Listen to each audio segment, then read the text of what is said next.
Well. What's up, everybody? Welcome back to episode 9 of the VAR Check podcast. The podcast where football's biggest debates go under review.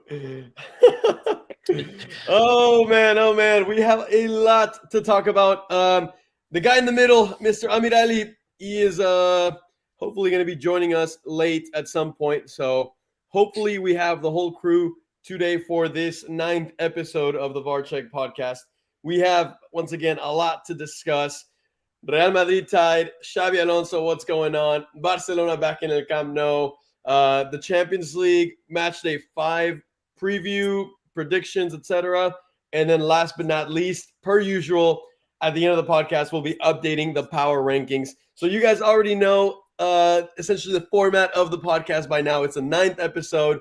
Make sure you hit the like button. Right now we have 8 people so far that have joined. Smash that like button if you haven't.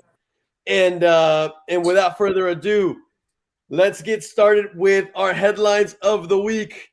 Michel, you're up first. Oh, what a week. What a week. It's really good to be back with you boys. Mr. The guy in the middle, hopefully he pulls up because I'm sure he's got a lot to say. And to everybody watching and who will be watching, all of our close fans that have been connected every single episode, welcome back and we love you guys. So my headline of the week, Florentino Perez is going to have a huge decision to make. Vini Jr., Xabi Alonso, which side does he go with? We're going to find out. Dun, dun, dun. Make sure you start dropping your comments to Yes, we want to hear on Michel's headline, so we can get that conversation rolling with you guys. Yep. Ricardo, it's simple. We don't operate under the same criteria. Real Madrid and Barcelona play under very different criteria. Interesting what you're trying to hint at. It's a little cryptic. Very interesting. Should we call you the Riddler for today? The Rizzler, bro. The Rizzler. Well, I did want to hear maybe what Amir Ali had to say. Maybe once he joins, hopefully when he does join, we get to hear his headline. For me, look, guys, the moment Xabi Alonso was appointed, I said I'm all in for Xabi Alonso. I bought his jersey for the season, and I am not jumping off his bus. I'm Xabi Alonso till we die. All right, let's go ahead and get started. Hold on, nothing cryptic. What is that? Those facts. That's pretty good.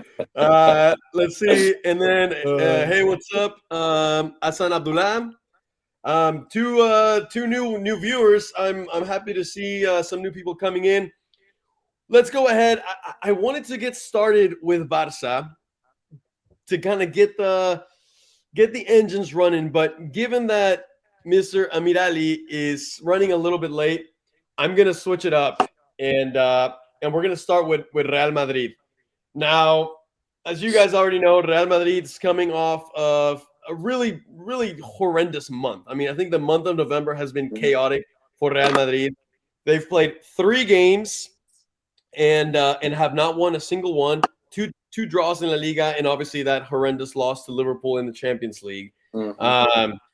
On top of that, Real Madrid played almost 260 minutes without getting a goal. They didn't score against Elche till the almost 80th minute, and managed to score 2 goals at the very end.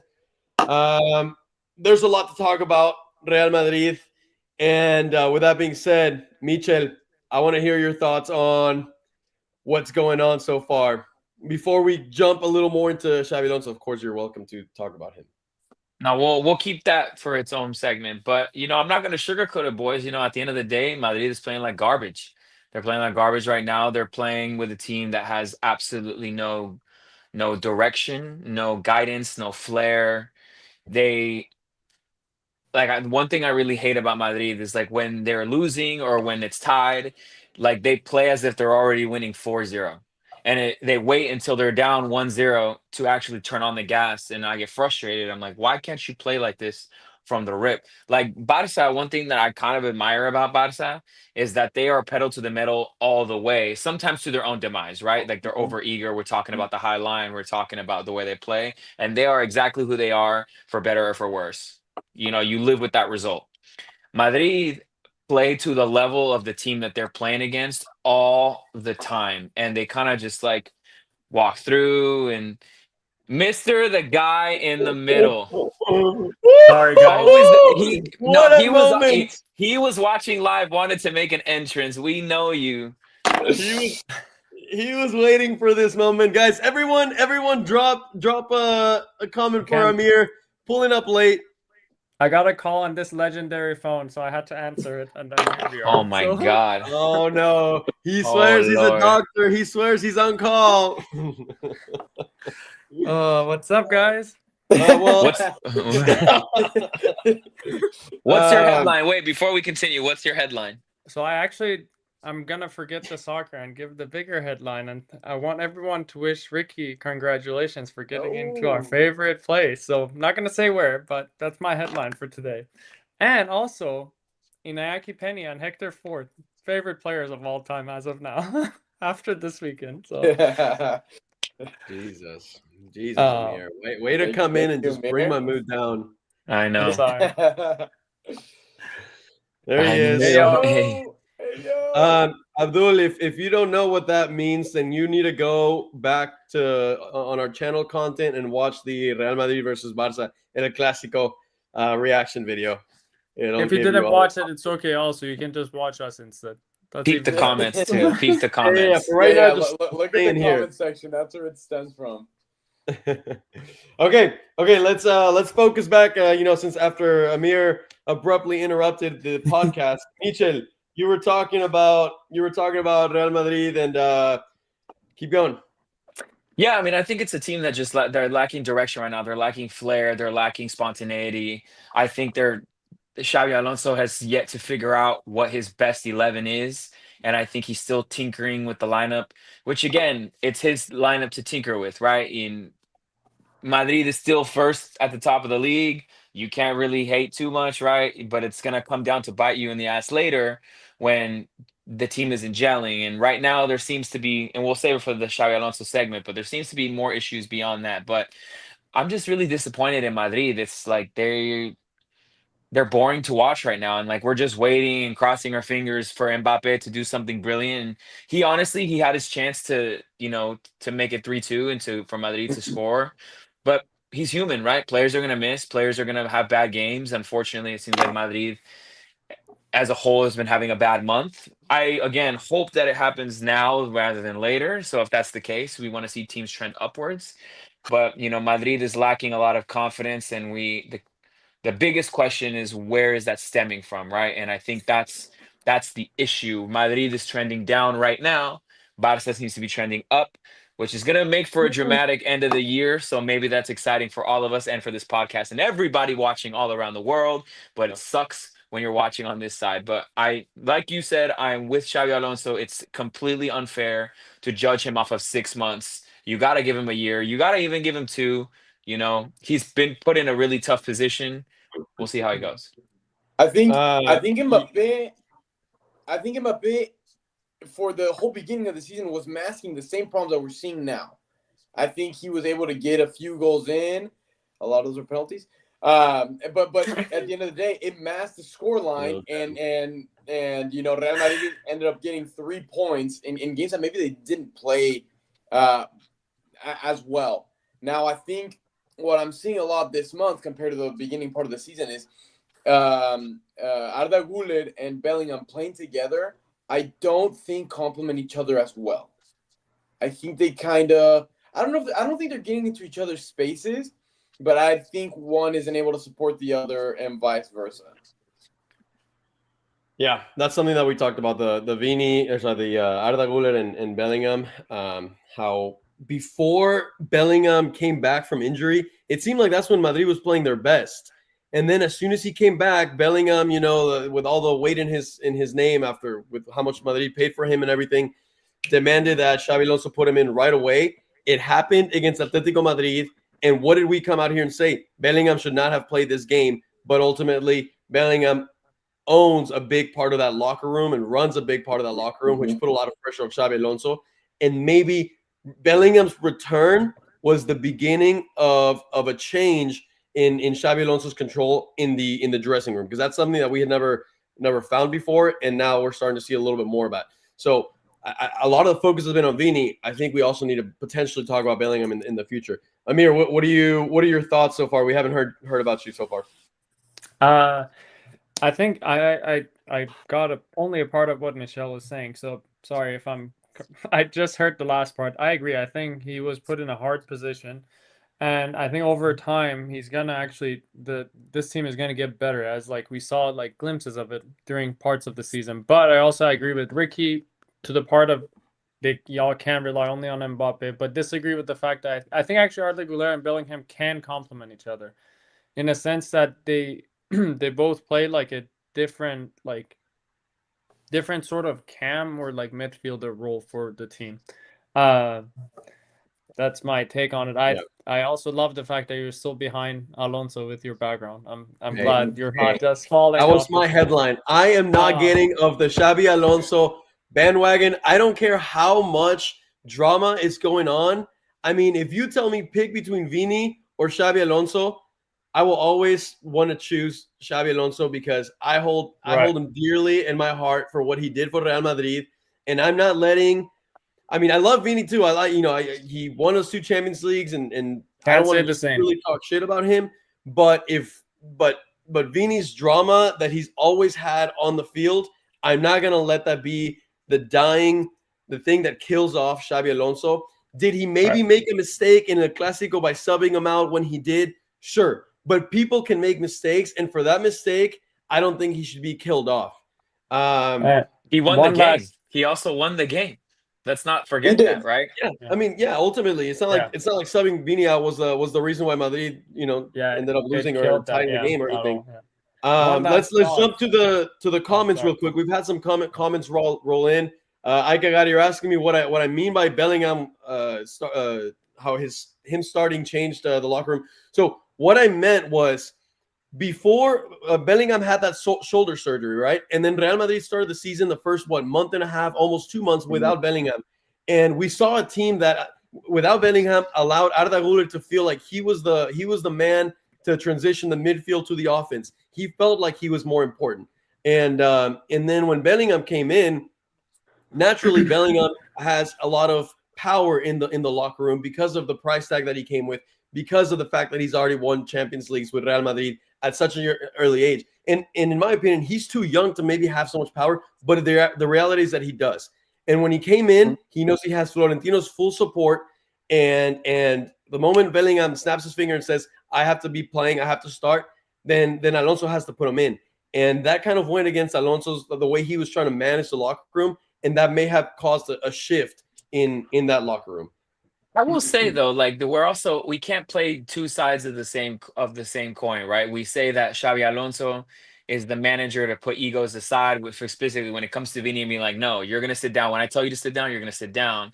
And then for us to say that he can't tell Bellingham no, right? I think we also have to see, like, Bellingham is a great player and he did his thing. And we forget also that we only see these players once a week, right? Or twice a week during Champions League. Xabi Alonso sees these players every single day in training. If Bellingham is playing amazing in training, if he's outperforming Güler, or if he's outperforming so on and so forth, maybe the Atletico de Madrid game, I think, was more of a forced interaction or a forced starting position because of the moment, right? Bellingham, like, maybe that was the boost he needed. He realized he made a mistake, right? It happens. Bellingham hasn't been playing bad.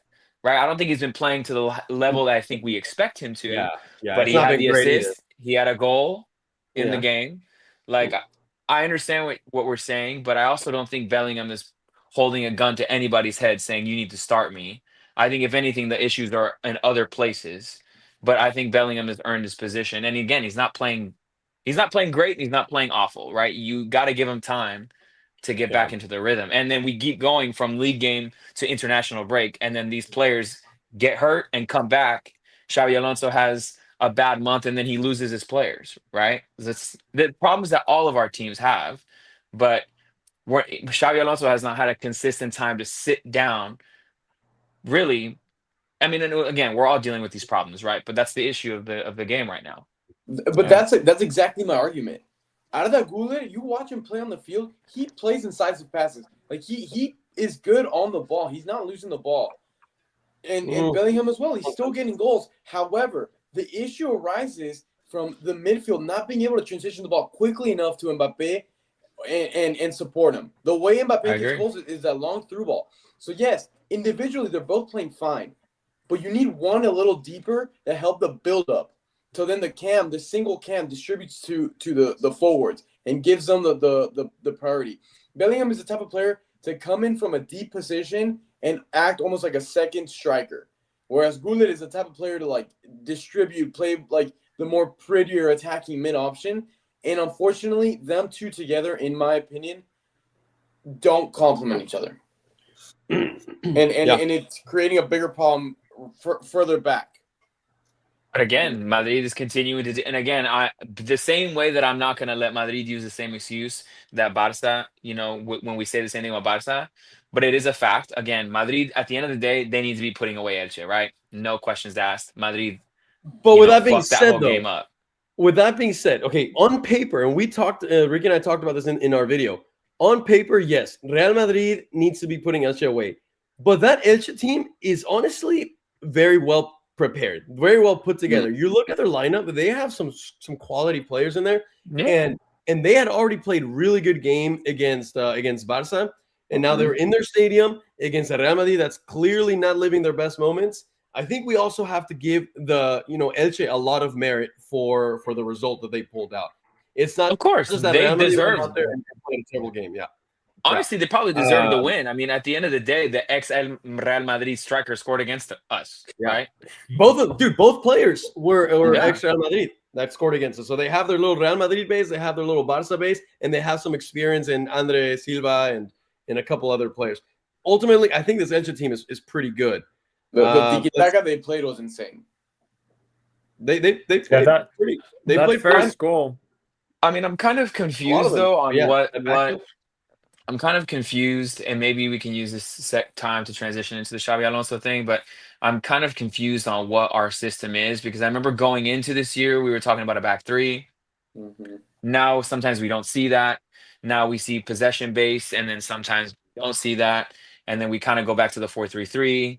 And then again, I don't know if injuries has something to do with it, because we lost again. We lost Militao for now. We lost Rudiger again. Raul Asensio had to start, and we already remember that Raul Asensio was not Xabi's first or second pick, right? So now he's starting, and again, it's not an excuse, but you're not going to lose.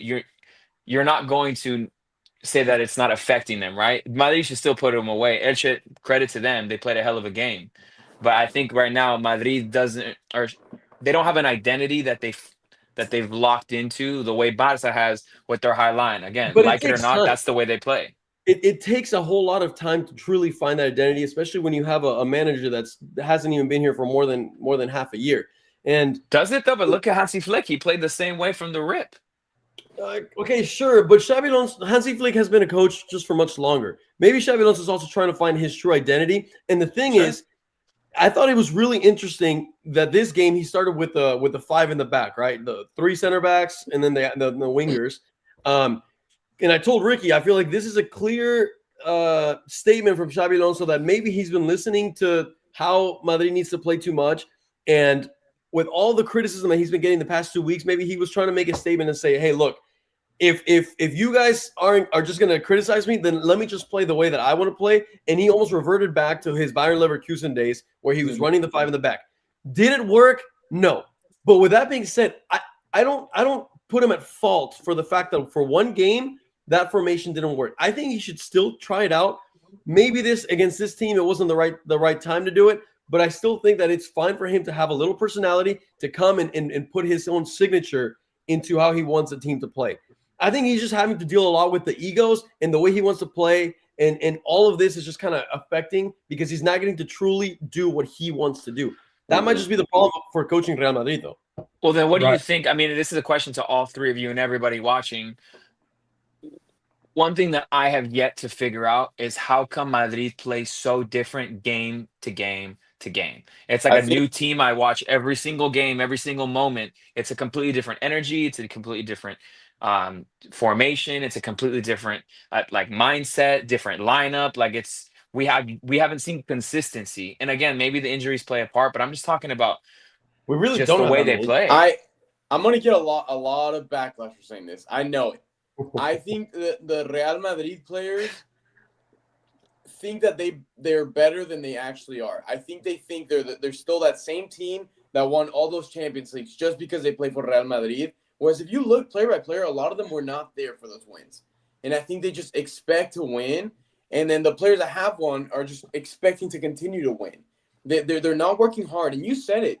You said it, like, how come it takes them to go 1-0 down for them to pick it up? And I think it's just that mentality that they're already the champions. They're already this great just because they wear the badge on their shirt. And I don't think they actually are coming in. I actually wouldn't give you any backlash for it. I actually think it's a very on point, exact analysis of what is happening. And to add on to that, that is exactly why we wanted Ancelotti to leave. Why it was his time to go, because he was just there to manage the locker room, and etc. But he was letting the players run all over. And what does Xabi Alonso come and do? The exact opposite. What we wanted someone to come and do, to put his foot down and say, no, this is the way we're going to play. This is the way we're going to do things. And now that he's doing that, now that he's putting his foot down and not letting the players run the locker room, suddenly Xabi Alonso needs to go because the players aren't liking it. I think everything, all the rumors, all the drama that we're hearing on Xabi Alonso is all commanded by the players that are just maybe a little bit unhappy because they're not getting to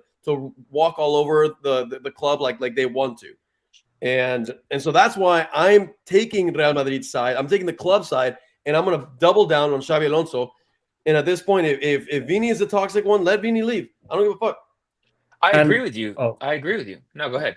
Oh, sorry, I was just gonna say, and this kind of goes back to what like Rodrigo was saying, like with like a team like Bayer Leverkusen, like he had full authority to do whatever he wanted. Now you have all these egos to manage for a Madrid team that it's, as Ricky also said, I'm just combining what they said, basically coming to a conclusion that it's just so difficult to manage with that much ego. And the difference between Hansi Flick's team and this Madrid team is exactly this: is that all the Barca player, they were for the most part like young stars upcoming, and like you saw, like Lamine, as soon as he opened his mouth, he got cooked. He just got destroyed. And I think that kind of go, but like there's people like Mbappe, Bellingham, Vinny, and all these who are not like they're big names in soccer, so it's so hard to mute them like within a locker room. So yeah. But I agree with what. No, go ahead. I was gonna say I agree with what you're saying. I thought this comment was pretty interesting. What do you guys think? I mean, he's not gonna get of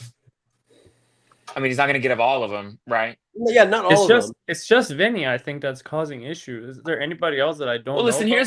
here's the thing. Rodrigo's unhappy because he's not longer the starter, right? But he wasn't. We have to forget this year. He wasn't happy last year either. No. Him and Ancelotti ended in terrible terms. Right. So Rodrigo is not happy because he's forced to play out of position. And unfortunately, between Rodrigo and Vini's a better player, in my opinion, right? Yeah, I think Rodrigo has had great moments. Vini's going to get the nod. Rodrigo's toxic one right now. No, I know, but I'm saying it was known that he was unhappy, and that's a story. And if we hear it all the way over here, you don't think they hear it 3 times, 4 times as much in Spain, right? Yeah. So we're already getting that. Now the whole thing with Vini, and like Mbappe is starting to shine. The only player right now who you can definitively say is like he's doing his job, whether he hasn't scored the last couple of games, is Mbappe. Look how many goals he has, right? Yeah. But he can't carry the whole team by himself. No. Right? And I agree with you in saying Xabi Alonso needs to put his foot down the way he did. What I am trying to say is I haven't really seen that as much because he's catering to the players. And like we said, he's trying to diffuse a lot of problems. And I think that's masking the actual issue. Again, I don't know what he can do if he's waiting for the winter transfer or the end of the season. But today, the breaking news was inside the camp of a lot of players, apparently a lot of players are unhappy with Xabi Alonso. I don't really care, right? Go. If you're I not don't care happy, either. go. Xabi Alonso is a good coach. You don't take Bayern Leverkusen and be undefeated if you don't know what you're talking about, right? If you're Correct. not a good coach. He's gonna have a Correct. great Yep. career. What I don't want Madrid to do is what they always do is fucking fire coaches, let them go win somewhere else, and then be like, oh, we can come back now. Like that's why Yeah. Zidane had no problem putting his foot down to Madrid because he isn't gonna play with their games. You know what Yeah. I mean? And he told them, I'm not coming back. I don't care what you want, so on and so forth. But Xabi Alonso needs to put his foot down. If Vinny wants to go, like in the said, he doesn't want to renew his contract. Let him go. He did what he needed to do. Like just like in a relationship, you had great moments. If you're no longer happy, I wish you well. Keep it moving. If we see you again one day, we see you. But he won 2 Champions League. He's won the league. What more can he do, right? Let him go win somewhere else if he feels like it. If he wants more money, go play with Cristiano in Saudi. But Xabi Alonso, we need to give him at least 2 years. And if in 2 years he doesn't accomplish anything, cool. Maybe look for somewhere else. But for all this talk of like get him out and all the players, like fuck that. You know what I mean? Like why? Why? What did we hire him for? If we're this, what you just said, we brought him here to change the culture, and now we're mad that he's getting backlash. Of Changing course, it. he's gonna Yeah. get backlash, Yeah. right? Yeah. Just I- like I I got agree. backlash at El Merengue Culé. So Yeah, you're always getting backlash anywhere yeah, you go. that's true. Front office only cares about results. Players are paid money to play, not to have opinions about strategy. Yeah, I think honestly, it's That's a pretty great unanimous out here. Rodrigo Vini and You Trent want does to not seem too happy, in my opinion. wait? Go back to Yeah. that last comment. Go back to that last comment. The pink. Do we all agree with this comment? Yeah. I think the front office does mainly care about results. And yeah, I don't really think we should care about what Vini, Mbappe, and all of them have to say especially if they're not getting results. So Yo, shout out right here. Just want to let you guys know that's my pops right there. So he Hey. all the knowledge right there. So damn, he's been active. There next to me. Fausto. Fausto Castillo. Yo, what Thanks up? for What up? tuning What in. up? All right, guys, we've spent almost 30 minutes talking about Real Madrid. I think it's only fair that we switch it up to the other side, the other side of the coin. But before we do so, if you're watching, 14 people right now, we've hit 18 people at one point, which is actually a record. Make sure you hit the like button so that way that this podcast can keep growing. Every single episode just keeps getting bigger and with more crowd, more comments coming in. And this is what we love to see. We are here for the people to have a good time with you. And with that being said, a team that apparently seems to be playing for the people, Barcelona returns to the Camp Nou and does it in style. Mir, I want to hear your thoughts on this. How did you feel seeing the Camp Nou return? Oh my God, 910 days. My God, about time we go back to that damn place. It was so long. You and your But facts, so bro. happy. You and your facts. 900. Well, we're still not open to full capacity, apparently. So that's the saddest part of all this. 40 but million right now, right? Or 40,000. 40 million. 45,000. 40. The whole fan base is there. But excited to be back. I just hope I just hope we don't take it for granted that we waited this long to come back to this stadium and how much it means for Barca players, Barca fans, and everyone involved. But super excited to be back. We played a great game. Just Lewandowski, it's such a joy to watch at his age. Just the talisman, just killing it out there. I'm not gonna lie, seeing Enrique, then I'm gonna let you get going with your thoughts on this. But seeing that you return to the Camp Nou, it's minute 4. Lewandowski gets that little mag and then that cheeky shot and goes in. If I'm a Barca fan, it's damn, we're back, baby, we're back. But anyways, Ricky, what do you have to say about this? Again, I agree. I think even just by watching the celebrations in this last weekend's game, it felt different. There felt of course it's a party, the Camp Nou starting back up again, but there was just a different atmosphere, a little fresh of breath air, the turning point in the season. We saw Rafinha come in towards the end of the second half, and right away you see the change. You see that he didn't get his goal, but you see that killer mentality. He ripped a shot from outside the box, and I mean, Lamine Yamal, the passes he gave to Ferran were on point. And Great suddenly pass. it's like we're kind of starting to get some of those players that were injured. Suddenly we're starting to get them back. And that's exciting. So I think Lewandowski is back.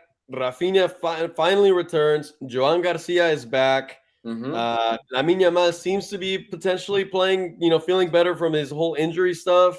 I think the only one that's missing now is Pedri. I mean, He's gonna be out. Is Barca truly back? Are they back? Is it the Barca from last season that's getting ready to start going, or no, Michel? No. he's like, no. Let's calm down. Let's calm down. We're getting too excited. Listen. here. And we're still waiting for Inigo to return from injury. I'm gonna give Barça their full props. They put 4 past Bilbao. It's a great win for them. I'm sure it was really exciting for the players to get back into that stadium, playing with a rejuvenated energy, and I think they had a great game. And Lamine had a great game as well. To say that they're the Barça from last season, I don't think so. Not as of right now. To say Lewandowski's back, again, I don't know. He had a good game. I think we in the way we do this and the sports pundits, one thing I really, really dislike about that is every week, and I know they're doing this because they have something to talk about, right? The same thing as we do. But I really hate being like, oh, he's back, and then oh, he sucks, or he's back now. It's like week to week. Let's let Lewa prove it over the course of a couple of months. Is he really back, or did he have a great game, right? And also with this game, Bilbao had their chances too. If they had put away their chances when they had them, could have been a different game. Now, at the end of the day, the story is they didn't. Barça did. It's a great win by Barça. Again, I hope this ends up being trending up. They're trending up and we end up trending up, and it's going to be a nice little clash at the end of the season for the title, because at the end of the day, no one really likes it when someone walks away with it, right? You want the drama. So I'm happy for these two that they had something to cheer about. I think you're going to have, which we'll get into it soon, very interesting game against Chelsea. I think Pedri is the glue for that team, and not having him there is going to be, a crutch. But, we'll see. So good win for them. We'll see how they continue to play in the coming weeks, and we'll see. I'm curious to see how Rafinha slowly comes back and starts gelling with the team, especially with the Rashford's fact been playing that well. Ferran and Fermin have been killing it. I mean, how many goals do they have this season between the two? Each one of them, like Amir, Ricky, you guys got the facts. I think it's 12 I feel like goals total. I feel like every time I watch them, how many? I think it's 12. It's 7 Ferran and 5 Fermin, maybe. I feel like it's That's more not- Ferran. the 7 for Ferran sounds pretty right. I don't know about Fermin. Well, I don't know, but anyways, it feels like every time I watch Barca play, Fermin. I can't talk. Damn, Ferran we're and Fermin. weeks without the podcast, and all of a sudden now you can't talk. You gotta get the wheels greased again, But yeah, anyways, I keep seeing them score, and so it just makes me curious as to how Rafinha is gonna gel back into the team. Because if ultimately they're playing better, then I think Rafinha is gonna have to sit on the bench for some time, which could just be great for Barca. Add more to their depth. No, not necessarily. Fermin right now can play the position Pedri has been playing. Olmo can replace him later in the second half, or they can switch out, keep each other fresh. And Ferran Torres can play the same role, switch in and out with Lewa. Rafinha stays yes or no. I mean, yes or yes on the wing. Lamine stays on the other wing, and then that striker position, Ferran or Lewa, who's ever. And now we've fully forgotten about Rashford again. Thank God. Finally, he can go back. I mean, He'll whenever play tomorrow. I promise love you, the he'll guy, start I love tomorrow. the guy, but whenever we're talking, He's like he kept us up while we could, but now that we got the team back, we're back, baby. We're back. I mean, he's a good support. He's a good super sub, but we didn't buy him to be a starter. He's pulling up these numbers, great, but again, I think it's never gonna be fall in love with a lone player. Damn. Well, we all do. We all do. We all do. Well, with that being said, I did want to mention that Nico Williams is just getting booed left and right, which I thought was kind of funny. But I mean, Barca fans are just salty. But honestly, I don't think they miss him. I don't think they really care at this point, and I think it's fair. Nope. Let's let's see. We had a comment here. Let's see what Barça cooks tomorrow against the Blues and Champions. Perfect. Is it? Yeah, Barça does play tomorrow. Madrid plays on Yep. Wednesday. You're right. Ricky, what do we have to say about this Chelsea team? Where are they at right now in the world? Honestly, I'm really excited for this game. Chelsea, the past month, 2 months have been on fire. We can run through the list of all the teams they've beat, and they've only lost one game recently. As far as the Champions League goes, Barça and Chelsea are sitting in 11th and 12th spot. Same amount of points accumulated after the 4 games, 7 points. And I feel like they play very similar styles, right? Aggressive on the press, more like their strength is attack rather than and then weakness in the defense, right? Obviously, we can say the same thing for Barça. I'm expecting both teams to score, and honestly, I think it's the perfect matchup. I think having if we look back in the summer with the strong rumors of Fermin joining Chelsea, I think that adds a little bit of fire, right? So we're gonna have that battle between Fermin and Enzo, which I think Enzo is one of their strongest players. Unfortunately for Chelsea, no Cole Palmer. It might not be snowing, but they are still at home at the bridge.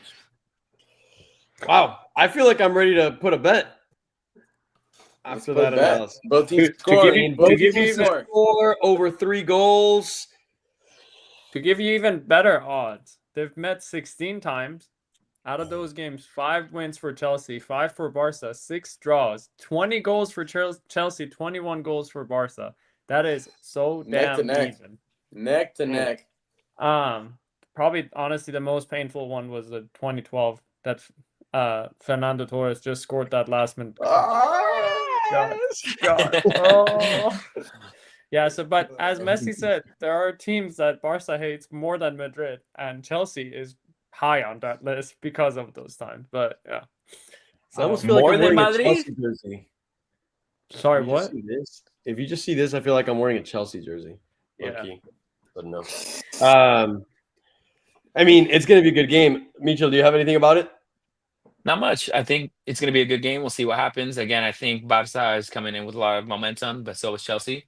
I think it's going to be a game. Honestly, this is how it's going to go. It's going to be a game of a lot of energy, a lot of attacking like movement and motion. I think it'll be a low scoring game. Oh wow, see, my dad thinks 3-3. I'm actually going to think maybe Your dad 2-1. disagrees with you. 2-1. I'm gonna say it's gonna come down to the first mistake, and we're gonna see how much of a high line Hansi Flick wants to play. But I think it's gonna be interesting to see. I think it'll be a good game. I can't really tell you. My heart and my head say something different. My head says Barca 2-1, but my heart says Chelsea 2-1. So I think either way it'll be 2-1. 2-1, 2-1. Ricky, what do you think? What's your score prediction? I think it's a safe bet to say both teams are going to score, but I think this is Barca's perfect opportunity to change their season around. 3-1. Yeah, it'd be a good Yeah. away win for Barca. Chelsea they did get robbed from Barca for sure. Yeah. 4-2 Chelsea, we trust.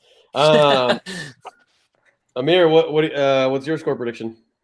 Ricky took it 3-1 Barca, but just to change that, I'll say 2-0 Barca. Why not? So Interesting. Okay. I think it's gonna end up in a draw, but I Another wanna say draw. watch out for Estevao, the young Brazilian. He's been heating up, playing for Brazil, playing for Chelsea, scoring for both. I feel like he's been able to mask the absence of Cole Palmer, and Chelsea, just like Barca, are feeling themselves, and being at home is going to give them that extra edge. That is going to send Barca on a bit of a spiral after losing to PSG, losing to Chelsea, and then tying against Club Brugge. Barca, let's see what happens. Barca. Let's switch it up to Real Madrid's game, Olympiacos away. Michel, what do we have to say about this Olympiacos? How are they doing recently? Listen, man, they've been playing well domestically in their league. I think the last 3 or 4 games they're straight wins, undefeated. Obviously, their game against Barça was not a very good look for them.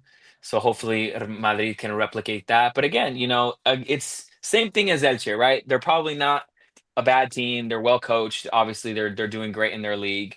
But this is a game that Madrid should be putting them away. I'm going to be very frustrated if this ends a 1-0 game for Madrid. It should be a clean 3-0. Should be get in, get the job done. Have have a night in Santorini and peace out. Come back to Madrid. I mean, I hope so. But the game against Barca, what? It ended 6-2? 6-1, 6-1. 6-1. But there was a moment in the second half where it was tied 1-1, and Olympiacos was starting to play better than Barca. Olympiacos for a second did put Barca against the wall, on their back against the wall, and I mean, Put him against the wall. I don't know. Yeah, I mean that's just the dual language right there, kind of inhibiting my speech. But I mean, I don't know, man. I want to say that Madrid can put them away easily, as they should on paper, just like Elche. I think it's going to be a close game, and I think Madrid will win it by 1 goal. I don't think it's going to be a blowout. You think it's I'm good? just curious to see the next chapter of the whole Xabi Alonso saga with everyone, because Madrid need to score some goals. They need to feel a little bit better. I'm curious to see the lineup. I don't even know who the lineup is going to be. I mean, at what point does Mbappe rest? Tomorrow. This one? Not right now. Yeah, I would say maybe not right now, but isn't he the highest scorer or tied for top scorer in the Champions League? Yeah. Again, the battle of egos, and I think that's one you got to let him. If you were going to bench him and rest him, it should have been against Elche. I mean, I'm glad they didn't. But again, he didn't score. He rested in the international break. He picked up he rested 1 game. Yeah, he did rest 1 game, but that was time to rest them. And again, it's very tricky to rest players in an international break a few months before the World Cup. But I think it was the right call. If he doesn't, his spot is not in jeopardy. We'll see. I mean, I think if it's not this game, then it's got to be against Alaves this weekend. He's got to get a rest at some point. And surely Vini starts for this game with Goulet on the right, Bellingham down the middle. The thing is, Xabi Alonso has been so unpredictable in his lineups that I honestly just have no idea. Like Vini's starting Fran Garcia, I have no idea what he was doing with that one. But again, he's Fran seeing Garcia something was lost out there. But again, he's seeing something in training in him that maybe we're not. Like, I don't really know. Like, how do you start him out of the blue? Like, I really don't know. But that's what I'm saying. There's no consistency. So we're gonna see who he throws out there in a game that should be a must, and like a lock, right? It'll be interesting. He's only repeated 1 lineup this whole season. That was against Liverpool. I think he put the same lineup that beat Barca. Yeah. We all know how that went.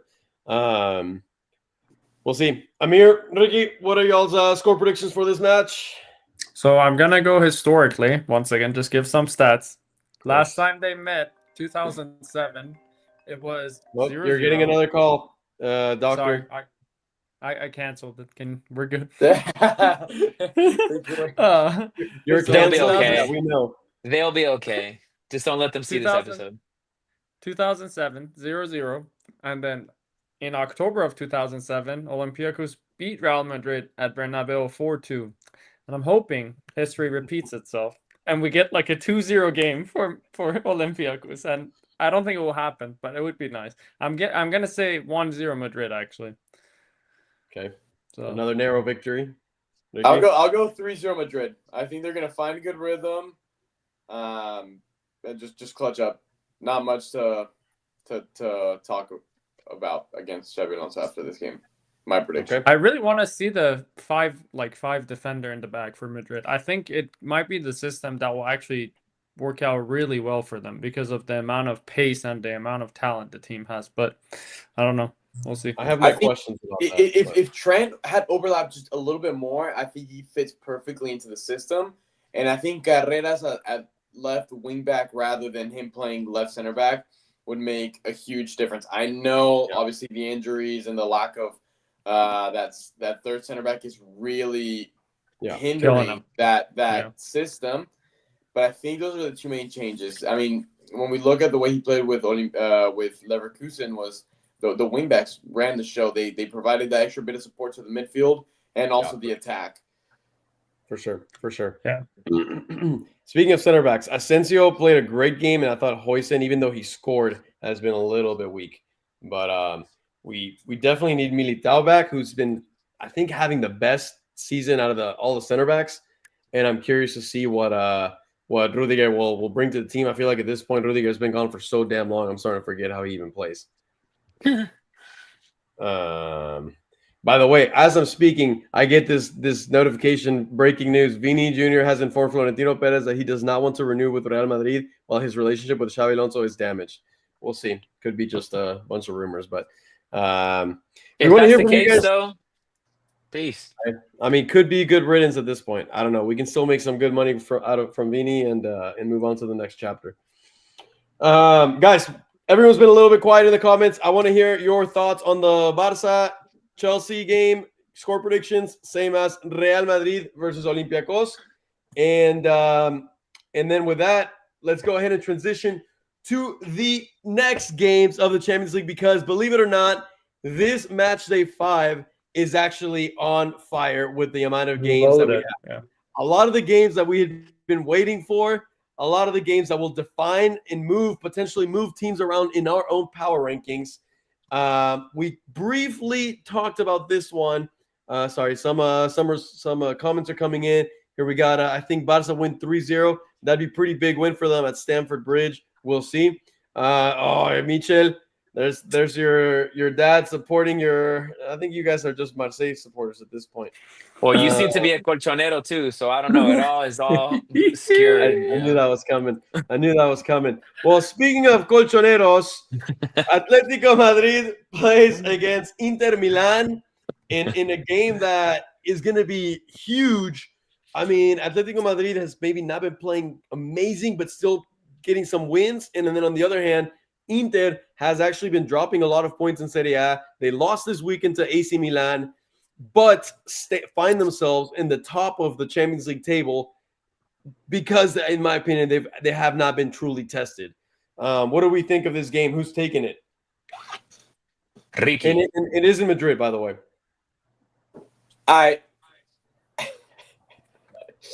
really do think Atletico Madrid, they're just a dark horse. Sue me. Yes, Inter Milan is third place in the table right now. Yes, Inter Milan, their team hasn't changed a whole lot from the version that eliminated Barça from the Champions League last year, but I think Atletico Madrid can do some damage. Shocker. Amir. Fair. I am also on the same boat as Ricky. We're giving it to Atletico. And honestly, it's against Inter. Like any team that beats Barca automatically, I don't like them. So here we are. Well, Atletico has beat Barca many times before. Yeah, but it's different. It's a Spanish team at least. But it's like a low cute team. Yeah. Like it's just different. Inter, like it's too fresh still. So I'm giving it to Atletico. I think they're so unexpected. Like they play the same garbage game of soccer and it's so ugly to watch. But they score one goal and the game ends, and you're like, okay, well, here we are. So is this going to be a low scoring game? Yeah. Yeah. I mean, it's two teams paper, that are right, and I feel like those are the ones that are on paper never end up being low scoring. Right, like the 4-2. Yeah. Michel, before we go to you, we're gonna go to your dad. This could be a statement win for Atletico Madrid. They have to go after it from the start, or Inter will wear them down. Is Inter gonna beat Atletico, Michel? Honestly, with this team, you never know, right? Like, that's the thing that I don't like about Atletico Madrid is you don't know what side of them is going to show up on the day because they either drop back and defend 90 minutes or they kind of have little moments of attacking spells. But I personally think Inter is a better team. So I'm going to give them the nod. I know Atletico Madrid is playing at home. I think if Inter can withstand the first 20 minutes, I think Inter takes the game. I think Atletico Madrid, always playing at home, come out with huge energy. They come out to kill. If you can get past those first 20, I think they'll be fine. And I think Inter wins the game 2-0. 2-0 Inter. Okay. I don't see it. I don't see I it. know you I don't don't see it. think We I don't don't know have if to ask Atletico you who will you win, think is gonna win. but there is no way Inter wins this game. I'm gonna just throw that out there. I don't think Inter wins this game. It may end up in a draw, but Inter does not I I wanna think, win I this think a game. draw is a solid shout. I want you guys to clip that moment right there. Anybody in the Let's watch comments, this. clip that moment that what he just said and put it in the comments. Put Human it in the son out here. comments next podcast when Inter does win, and just put that video in or put that quote in. And I can't wait to see it. Dude, we need to go We'll back see. and get all these clips for Michel. Like, just like look at all of them. See how He's been many of them asking for came 1,000 clips that are never gonna come Ika, back up. Ika got you been here from the first episode, bro. So we give you that task. If you want to do it for us, we'll get you something nice. Yeah, use I'm it getting 420. terrible rep out here now. God damn. At Didn't least y'all you hear like me? another I am team. Xabi Alonso till I die.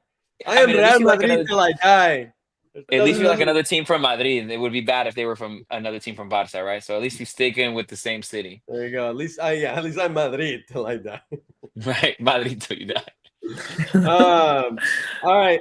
Second big game for match day 5 puts up the first place versus the second place teams in our power rankings. None other than Arsenal versus Bayern. In my opinion, the biggest game of the season so far, with the two most informed teams. And like the Champions League is just delivering. It's giving the fans what we want to see early on before it matters too much. Either team can afford to lose. It doesn't matter. Both teams, well, I guess Bayern doesn't have too many injuries.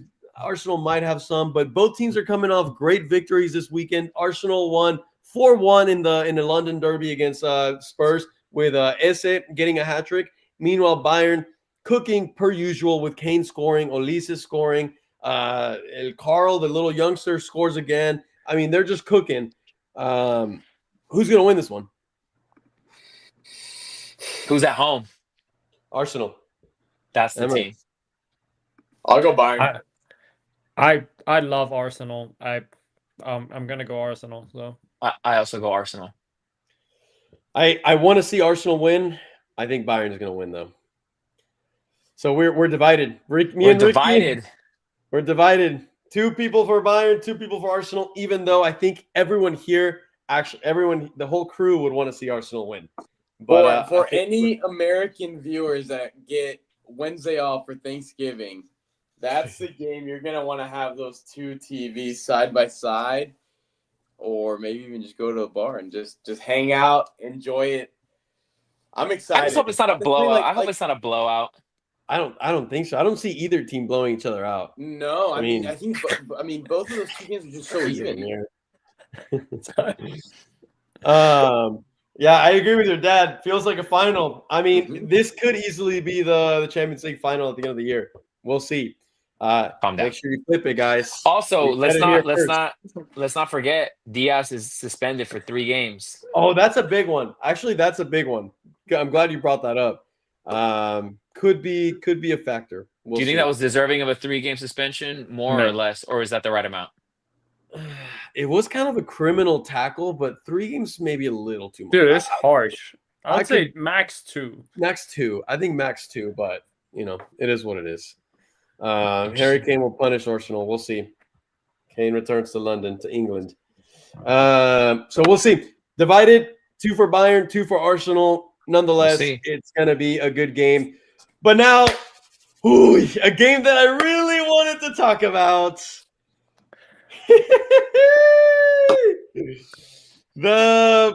Wow, what a time. Michel, what do you have to say about this one? Here's You know your how main important point. of a game this is for your team. Let my dad talk about this one. Y'all don't want to hear me talk about Marseille anymore. Let him talk. He's got experience. Listen, this is a must-win game for Marseille. We don't even need to talk about them going, anything more in the Champions League. This is the game they need to show up. We already know they were putting work in the league. They just had a great game. I think they won. There you go. I think they just won 5-1 or 6-1 in their domestically past weekend. So they're coming in with momentum. We know they can score. It's time to take it to to Newcastle. I can't remember if you said they're playing at home. I think you said they are playing at home, right? Marseille's playing. They're playing in France, in Marseille. Right. So I think this is a must win for them. And I think if they do win this game, we will see them go through to the next round. Hopefully, I still like them, but I'm not going to say anything. I don't want to jinx them. Everyone in the comments was hating last podcast. I'm going to let them do the talking. So we're going to see. But I'm not going to say if they win or not because I don't want to jinx it, but this is a must win for them. Hey, all I'm saying is Newcastle is coming into this game after beating none other than Manchester City. That's true. I don't know how much you can't feel any better coming into this game. It's a great game. It's going to be a great game. It's going to be an amazing game. But yeah, it's a must win for Marseille, just like it's a must win for Newcastle if they want to have any aspiration at going to the next round and finishing up high in that table. Ricky, Amir, what are y'all's score predictions for this one? I'm going to say 1-0 Newcastle. I almost said Marseille. You wanted to say Marseille. His heart was like, no, he was doing it for the clickbait. He was doing it for the clickbait. He wanted Marseille. No, I feel like at this point, I have to go against Michel. I'm too of course you do. Why not? I'm too committed to this bit. We've been disagreeing on every single game. What's another one onto the counter? Michel, I don't know if other than Real Madrid we ever see eye to eye at this point. I mean, Atletico Madrid, Marseille, Arsenal, Bayern. Shit, I don't even know. At least we see eye to eye when it matters. That's really what it comes down to. What matters. You're right. Exactly right. So there we go. Your dad's giving Marseille a 3-1. Man, I can't wait to be here next Monday so we can talk about all this stuff. So guys, put in your calendar right now. If the Barça podcast is not in your calendar, then what are you doing? I'm more excited about this game than the Olympiacos one, to be honest. Of course, so is everyone else that. Who likes to see Xabi Alonso ball? Nah. Boring anyways. Yo, right. With this envy, we'll see. These next couple ones, maybe not as exciting as the first three, but nonetheless, in my opinion, putting Barça Chelsea out, some of the ones that I thought were highlighted. PSG against Spurs. Spurs coming off from getting spanked by Arsenal. PSG looking in need of a victory after they lost to Bayern. And lost Hakimi. The way I think. Still out. So, I mean, does anyone not see PSG winning this one? They should get it done. Yeah, I think so. Should. The City Leverkusen also looks pretty tasty. Especially after the City loss. There it is. I mean, I think Leverkusen is not the same team that they were last year. So I almost didn't even throw it up here because I don't even think they have that good of players anymore. But based off everything else that happened, yes. Let's see what happens. Wait, Michel, who does your dad support again? Please remind me. I mean, unfortunately, I mean, he's obviously Madrid, but like his other team is like dark horse team is Bilbao. He's loved Bilbao's forever, and also he's a huge Isco fan too. So I think he watches a lot of the Betis games. But I mean, they had a big tifo for Isco this past weekend after he renewed.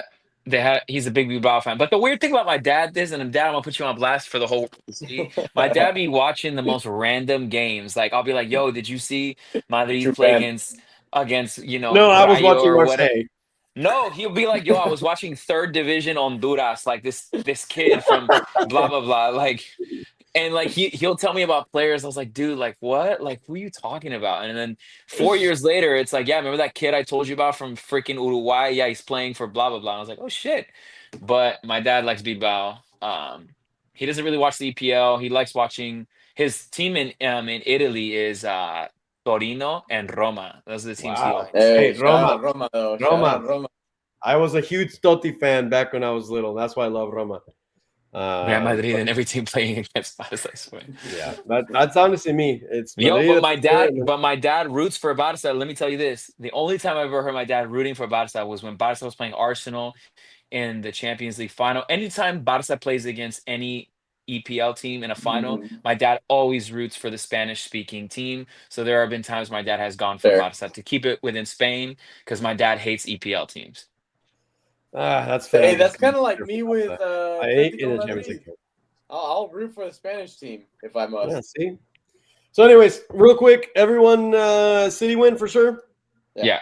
Who does Liverpool play? Because they're Ajax and PSV, which honestly, I don't think be they- shocked if they lose. Don't be It shocked if they might lose. be a good game though. So- Yeah. Which perfect way to transition to the next in the final section, the best section, the power rankings. Let's see. This is where we left off last 2 weeks ago before we went on international break. And why don't we start off with Liverpool, who lost 3-0 to Nottingham Forest, who's currently 16th place in the Premier League, leaving Liverpool at 11th place in the Premier League behind Manchester United. However, only 4 points away from the third place, which is Manchester City, which goes to show how tight the EPL is at the end of the day. I mean, Liverpool's coming from beating Real Madrid, so it makes me a little bit, I don't know if I can push them back, but I don't know. We're not just talking about Champions League form. We're talking about form throughout, right? Yeah. So I then think putting it's fair to Atletico give ahead Chelsea. I think it's fair to give Chelsea a bump up. Liverpool a I bump was down. thinking I that don't know. too. I was Okay. thinking that too. Yeah. of them. So I are we would putting probably- Milan at 10th? Milan even- did lose against AC Milan this weekend. So Yeah. I Bring mean, Marseille up. I'm almost even tempted to say Chelsea above Atletico Madrid. Chelsea They've been doing above good. Atletico Madrid. Interesting. I Okay. mean, they did beat Nice 5-1 this weekend. So Thank you. yeah. Let's calm down, everyone. Let's calm down. What is the haters, bro? Even the people in the comments. It's okay. I understand. We're gonna let them do the talking. But if they beat Newcastle, they're in the top 10 for sure. I'm so hesitant to move anything else around, just because I know after this week, You don't want to drop everything's City a gonna little bit. be shifted. You I don't want was I to. gonna almost put wanted to put Chelsea ahead of Liverpool. And we're not going dropping from City. 10th to 7th is too big. We're not gonna drop City. No, I mean, yes, they lost to Newcastle. Not yet. Not yet. I mean, the City Madrid game is coming up. I think that'll be the determinant for who stays ahead. Genuinely, I think we need to have Madrid and Barça. Like they're Next- both At at like the same 5-6, position. 5-6. 6-7. I'm dead. Stop. Please stop. All right, guys. The only reason why I want to keep Madrid ahead of Barça is because ultimately they did win El Clásico and they're still ahead in La Liga. Right now, could Barça potentially beat them? Sure, maybe. But this season, I think Madrid still has the little edge over Barça. So, Me and Ricky are just looking at each other, just giggling in the background. I agree with Ricky. I think it's Madrid 5, Barça 6, Barça 5, Madrid 6. It really just depends. yeah, it just depends on the weekend.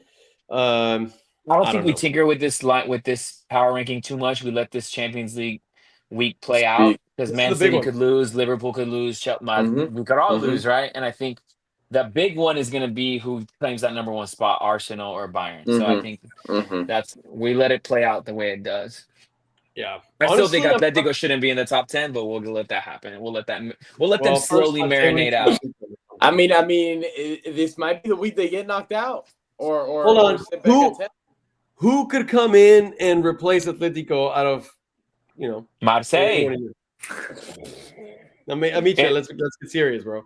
I'm serious. If they beat Newcastle and Atletico Madrid lose, how are you going to justify keeping Atletico Madrid and not Marseille? Marseille is in second place, 2 points behind PSG. In the And Liga. PSG's third. Okay. But we talk about Bayern being amazing. and look Marseille, at their Marseille league may that not they even play. make it to the next round of the Champions League.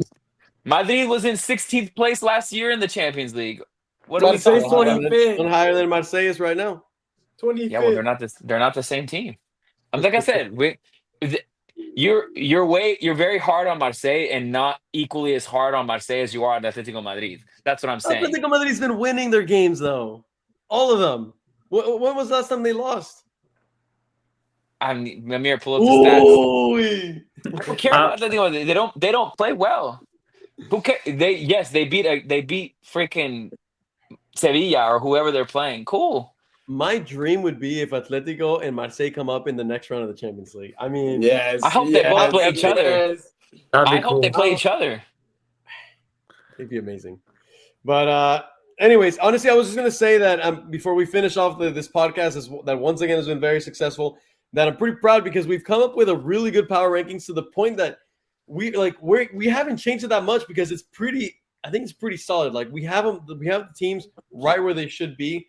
I think most weeks we've maybe moved one or two the past couple weeks, and that goes to show. So I'm gonna go around each time. I'm gonna go around one more time through each one of y'all for any final comments before we close out this episode 9 of the VAR Check. Don't think this episode is over. Oh, yeah. Y'all got Oh my God. No, Y'all dude, got some no. It's too late to even Alvaro from Elche went out there and said like, "No, honestly, I didn't think it was a foul. It was just part of the play." Bro, the he ref didn't fell look at it. into his leg. in the Yeah. 6-yard box after he made the save, and Vini's shin destroys his nose and is bleeding. Bro, that's Destroyed his his plan. nose. Okay, if there's a way for, I but don't think, Vinicius occupied the spot first. He made the save. Vini didn't touch but he plants anything his but leg. face. Okay, but that's his planting leg, and he dives towards the planting leg. What is Vini supposed to do? He plants his leg and he falls on top of him. I mean, it's not like he You won't even intentionally believe the swung. words coming out of Yes, your you do. mouth. Bro, you're telling me that he intentionally swung his leg and kicked him? That's not what happened. No. It's not what happened. I'm saying the foul, because not every foul is intentional. We can all agree on that. The foul that occurred, like 100% prevented him from getting up and making the save against Bellingham. Bellingham scored right in that same position, 2 feet to the left. And Ricky, you brought it up too it's a late. clear foul. It just is. It just is. Look at that. I think it could be a foul, but at the same time, You're don't reaching even- for the I don't stars, even know brother. where the controversy is. To me, it's such an obvious foul. They didn't even look at it. If it really was as close as you're saying, if That's you're why really, I'm bringing it up, because they didn't even look at it, and that's But why maybe I it's said not as close we as you operate thought. under different criteria. The fact that this does not get checked, the fact that this other one does not get checked either, is out. What is that? You're just And putting okay, random wait, photos. and the foul against with the Barça. I mean, your guys' last Champions League when you guys should have lost, and we all agreed that wasn't a foul or whatever the situation was with the goalie, right? And what do you mean? It goes both ways. It goes both ways. If we want to bring out Different these things that happen during criteria? games, I think from the past, just let's say this season, right? I think the amount of time Real Madrid has been benefited from either by VAR or like just controversies like the one. Yeah, at least VAR was working every single minute that Madrid played. Yeah, I know. Yeah, at least VAR worked for us during our games. Can't say the That's why same for y'all you won the guys. games. Can't say the same for you. Magically, all of a sudden, VAR doesn't work when Barca's playing, right? Yeah. I mean, if we're gonna do that, then where was that one goal where the ball didn't cross a whole line, but Real Madrid suddenly? Hey, that's lost the footage Spanish. against That's Barcelona the for that Spanish VAR Federation call. not having the same technology as Blame it on the BPL. refs, but not Or Madrid. just Florentino using that same phone that Amir's got right there. Just Bro, Florentino can afford to have a call. phone. Your president can't, bro. That's the difference. That's the difference. Oh, okay. I'm putting a stop to this. Ricky, you brought this up too late. Amir. I just wanted to say our power ranking actually reflects Champions League pretty closely. Just that's all I was gonna say. So we have Bayern first, Arsenal, Inter, Man City, PSG, Newcastle. Unlike what Michelle hates, Real Madrid, Liverpool. I don't hate them. I like Newcastle. I know. I just have to give you shit. Santiago Galatasaray, Tottenham, Barcelona, Chelsea, Sporting Dortmund, and then Karabag. I don't know what the hell that is, but yeah. So They're a bug. Yeah, I mean that's good, and I feel like it's only as we get to match day 8, it's only going to get even closer to what I think we have. So we'll see. Atletico wasn't unfortunately on the top 15, so but controversial. Shocker. Yeah, Micho. Why Roma not first place since they're first place in Serie A? Bro, not everybody can get in there, bro. Or am I saying? I guess because they're not even in the Champions League. Michel, final words. Yo, I'm gonna stick with the Newcastle theme, bro. Santiago Muñez. Maybe that's the answer for Madrid. Getting Santiago Muñez. No, I'm playing. No, I don't really have anything crazy to say. It's going to be really interesting to see what happens this week. Hopefully, Madrid can get their shit together.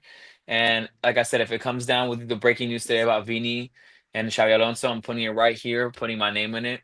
Vini, if you want to go, appreciate you for everything you did, but I'm sticking with Xabi. I'd keep Xabi over Vini right now. Honestly, it would be better for the whole league. We would all be happy. But the thing is, what league does he go to? That's really the question. Who can afford to None get of him? my business, as long as it's not La Liga. He can go anywhere he wants. He goes to Atletico Madrid. Nah. God, no, that would never happen.